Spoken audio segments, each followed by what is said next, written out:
Hello there, I'm Tony Kennon. I'm the mayor of Orange Beach. My platform is essentially a continuation of the platform I've had for the last 17 years.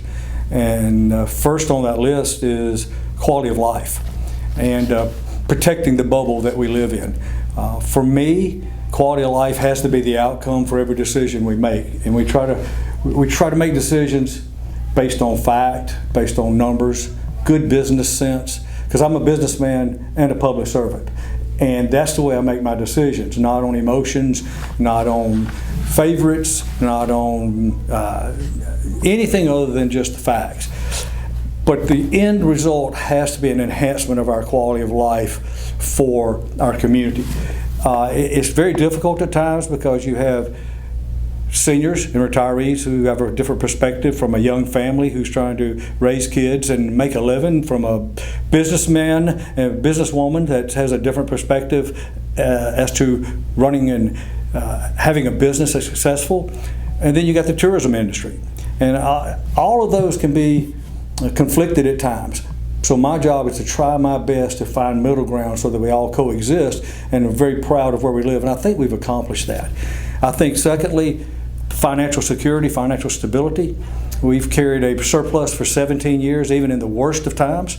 My experience in crisis management, from the financial and banking crisis to the oil spill, to the MTV spring break debacle, to the COVID epidemic, where I did everything I could do to keep all of our businesses open, as many as I could. And I don't know that many cities in this state as open as we did.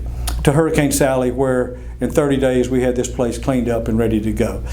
Secondly is customer service, or thirdly, customer service. I think it's very important that we treat people right, with courtesy, respect. For businesses, we should be a facilitator, not a hindrance. It shouldn't be no, what's the question? No, it should be yes, we'll help you every way we can. But then there's a black and white line that we cannot cross, because that black and white line is an ordinance, and we can't get beyond that. But if it's gray, we're going to shy to the side of the customer. For me, I've been a CEO 35 years. I know how to manage a budget, make a budget. I know how to manage employees. We're a $120 million company with 700 employees, so that's a CEO job. That is not a part-time job. And I think most people know that, half of Alabama has my cell phone. So they can find me anytime they want. I think I counted up, we've had 570 some odd council meetings in the 17 years that I have been mayor, and I've missed 5 of them. And I say that because of the dedication to my job. I work 7 days a week, 365 days a year. And in my mind, I feel like that's an accomplishment to be there for my community. The accomplishments over 17 years, I don't even know where to start. From an infrastructure perspective, we'll look at 5-laning Canal Road, 3-laning Canal Road East, the bypass that I've negotiated that will come behind the Common Shopping Center, which will alleviate the bottleneck there at Docks. Negotiating for another bridge close to the bridge at the wharf, so that we have another bottleneck eliminated. From quality of life, the art center, the performing arts center, the event center, hopefully a new civic center for our residents down by the art center. Our school system, which is tops in the state in a very short period of time. Another thing that I'm very proud of is our after-school program called Expect Excellence, where we work very hard to offer young kids a way to find a passion, because we know if they find a passion early and they pursue it early, they will never be a problem. They will grow up to be fine young men and young women. So then there's more. There's a lot more. We bought roughly $50 million plus dollars worth of real estate, because once it's gone, you can't get it back. I'm very proud of that, and hopefully some of that will turn into public use in the future. But I'm very proud of the last 17 years and what we've gotten accomplished. My goals are the same as they have been for the last 17 years, and that is preserve and enhance our quality of life for everybody involved, and essentially to protect the bubble. And I will do that as a statesman or as a diplomat if I can. But if I can't, I will be a pit bull. And unashamedly so, I will fight for my community, and I'm not concerned about who I necessarily make mad. That's the problem with running for higher office. The minute you aspire to be something beyond the mayor of Orange Beach, you have to worry about all those votes outside our city limits and that geographical area that you are pandering to, for lack of a better word, and that doesn't make a good mayor. A mayor's got to be focused on his constituency and his constituency only. I think is very important, and this may be just as important as anything else, is we have to protect our natural resources and our environment, because without our resources in that environment, we have nothing. But at the same time, considering myself a conservationist, it's important that we mesh recreation and recreational use of those resources in a responsible way. And that's up to the city to make sure that happens. And I think we've done a great job in doing that so far. We just value everything that we have environment-wise, but we don't want to hide it from those who want to use it and enjoy it. So I think we've done a good job of reaching the balance there. Goals of safe and protected and clean, that is a priority for me. It's a priority that our kids are raised in an environment where our parents know they're safe and protected. An environment where the parents know the value system is such that they are supported in the way that they raise their children, and there are other parents buy into that value system, and there's a support group amongst parents going in the same direction. I think that's very important.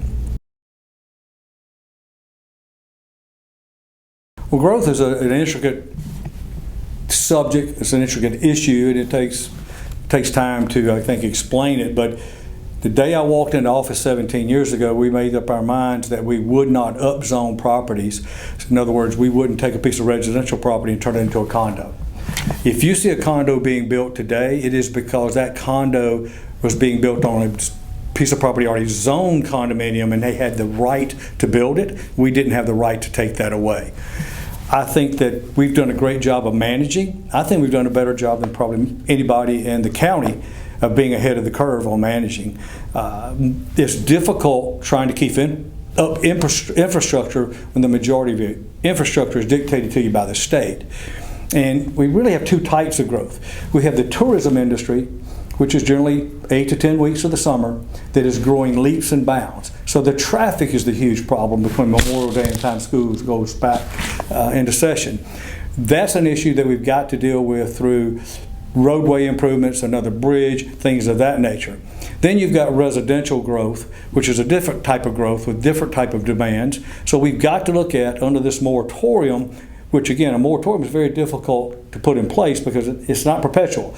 It has to have an ending. You have to identify a problem, find solutions, and come up with a plan, or you got to let the moratorium go. So under this moratorium, we need to look at density of all the property north of the beach road, look at how that build out, how much that build out will be, how it will affect our school, how it will affect our utilities, our sewer plant for the most part, what traffic issues that might bring, and just a whole stormwater runoff, drainage. There's a lot of issues that we've got to look at when you have the potential for 5,000 to 7,000 more units to come online. That's too many, and we can't handle that. So we have to evaluate how do we deal with that, but be fair to everyone involved. Because property rights is a big issue. But property rights does not mean you have the right to speculate and make money. You have the right to build based on what the ordinances, subdivision regs, what the elected body deems appropriate for that particular governmental entity. So the last thing you want to do is be changing those rules all the time. Because if you're an investor, and we need investors, then you don't know what the rules of the game are from week to week. But at this point in time, these rules have been in place for many, many years, and they need a reevaluation because the growth since Hurricane Sally has been unprecedented. You know, prior to that, it was sort of ebb and flow, but since Sally, it has exploded, and I don't know that anybody thought that was going to happen, and there was a lot of reasons. I think we're victims of our own success in that we're a place where everybody wants to be. And that's a good thing. That's a compliment. But at the same time, everybody being here cannot erode away the quality of life for those of us that are here. So we got to find that balance. And that's going to take some time and some research and some real thought.